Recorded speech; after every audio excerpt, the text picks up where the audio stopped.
सुनील, आप किस बैकग्राउंड से हैं? आपने गवर्नमेंट जॉब की तैयारी कब और कैसे शुरू की? इससे जनवरी में कोचिंग का क्या रोल था? मेरी सफलता के पीछे कोचिंग का बहुत बड़ा योगदान था। को पढ़ते समय कौन सी सब्जेक्ट में सबसे ज्यादा दिक्कतें फील होती थी? सर मैं रिंगस गया, मैंने 2-4 आदमी से पूछा, बोले सबसे बढ़िया कोचिंग कौन सी जना? मैं पूछो जना मेरा सबसे बढ़िया कोचिंग आस्था है। Police constable, RPF constable, SSC GD and BSF tradesman, CISF head constable ministry, ऐसे सभी एग्जामों में मैथ में पूरे में से पूरा स्कोर किया। नमस्कार साथियों, आज हम पहुंचे हैं भीड़ वाली ढाणी आस्थे कला में भगवान जी बोचलिया के घर, जहां भगवान जी का लाडला सुनील बोचलिया ने सरकारी सेवाओं में अंतिम रूप से चयन करवाकर आस्था क्लासेज व रिंगस परिक्षेत्र का नाम रोशन किया है। सुनील, आप किस बैकग्राउंड से हैं? साथ ही आपकी जो एजुकेशनल स्टोरी है वो क्या है, उसके बारे में थोड़ी जानकारी। सर मैं मिडिल क्लास फैमिली से बिलोंग करता हूँ। मैंने इधर ही गांव की स्कूल से मैथमेटिक्स सब्जेक्ट से 12th कंप्लीट की। फिर मैंने बीएससी स्टार्ट कर दी, उसी के साथ कंपटीशन की तैयारी करने लग गया। अभी मेरी बीएससी कंप्लीट हो चुकी है। सुनील, हम जानना चाहते हैं कि आपने गवर्नमेंट जॉब की तैयारी कब और कैसे शुरू की, इसके बारे में कुछ बताइए।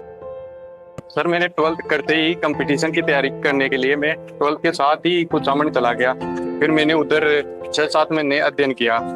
फिर मैं वहां से आने के बाद में मेरा दोस्त अजय बिजानिया, उन्होंने बताया कि रिंगस में आस्था क्लासेज के नाम पर एक कोचिंग है।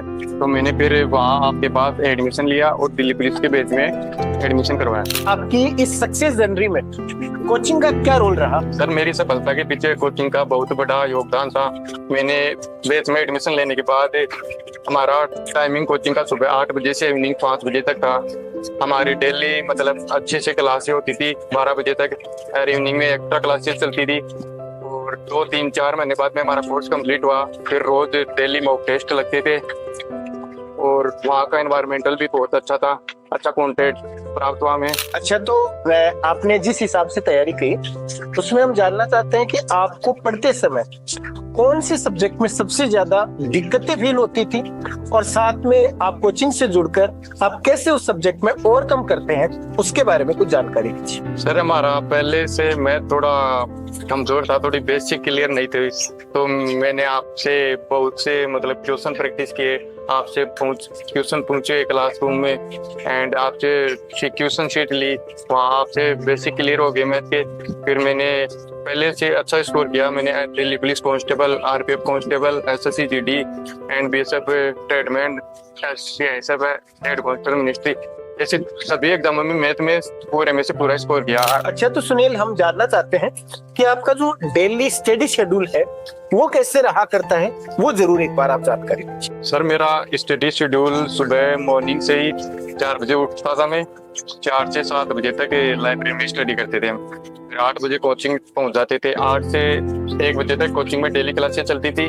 फिर उसके बाद में एक्स्ट्रा क्लासेस 5 बजे तक एंड टेस्ट होते थे।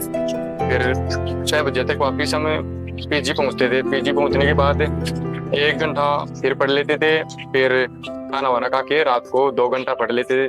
बस इतना ही होता था। अच्छा, मतलब देखा जाए तो सुनील सुबह से शाम तक का अपना जो स्टडी प्लान है वो इस हिसाब से रखता है कि कोचिंग का टाइम 8 बजे से लेकर 5 बजे तक हम स्पेशल बैच का रखा करते हैं।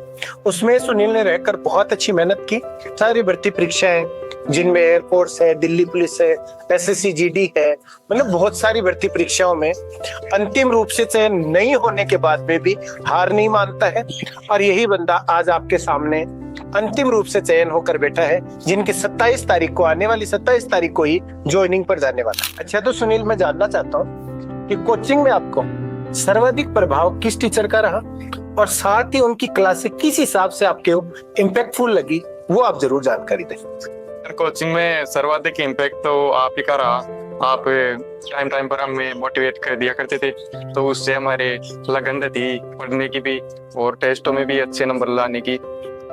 और आपका सब्जेक्ट मेरा बहुत बड़ा वीक था, तो आपके से बेसिक क्लियर करके क्लियर हुआ। इसी कारण यह है कि मेरे कभी मैथ्स में नंबर नहीं कटे। कि आप नए स्टूडेंट्स को क्या सलाह देना चाहते हैं, वो अपने मुखारबिन से कहें। सर मैं नए स्टूडेंटों से यही कहना चाहता हूँ, अगर आप रिंगस परिक्षेत्र के आसपास कोई बढ़िया कोचिंग ढूंढ रहे हैं तो आप एक बार जरूर रामलाल जी सर से मिले।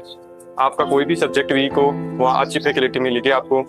और स्पेशली मैथ एंड जीके को लेकर मैं बता सकता हूँ, क्योंकि रामलाल जी सर मैथ में अच्छा मतलब बेसिक से टॉप लेवल तक आपको, इसका मैं दावा करता हूँ, आपको टॉप करा देंगे, उसमें पूरे में से पूरे दिला देंगे। तो आप जरूर आस्था क्लासेस ज्वाइन करिए। अगर आपको भी सिलेक्शन लेना है एवं अच्छा वातावरण में रहकर पढ़ना है तो आप जरूर जुड़िए। इसी बीच अब जानकारी लेते हैं सुनील के पिताजी भगवान जी से।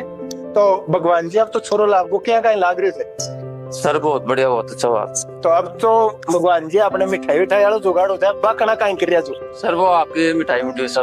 अच्छा, तो भगवान जी मैं आ जानना चाहवा कहते टाबर न लेर आस्था कोचिंग में कहीं हिसाब से पूछा और आपको पेटोई कोचिंग न लेर बरे थे कौन बरे बा बात है, एक बार जरूर बताओ, क्योंकि बहुत सा बच्चा यहाँ कहीं जगह एक बहुत अच्छी कोचिंग की तलाश में रिंगस परिक्षेत्र में जा पहुंचा। सर मैं रिंगस गया जना, मैंने 2-4 आदमी से पूछा, बोले सबसे बढ़िया कोचिंग कौन सी जना, मैं पूछो जना सबसे बढ़िया कोचिंग आस्था है।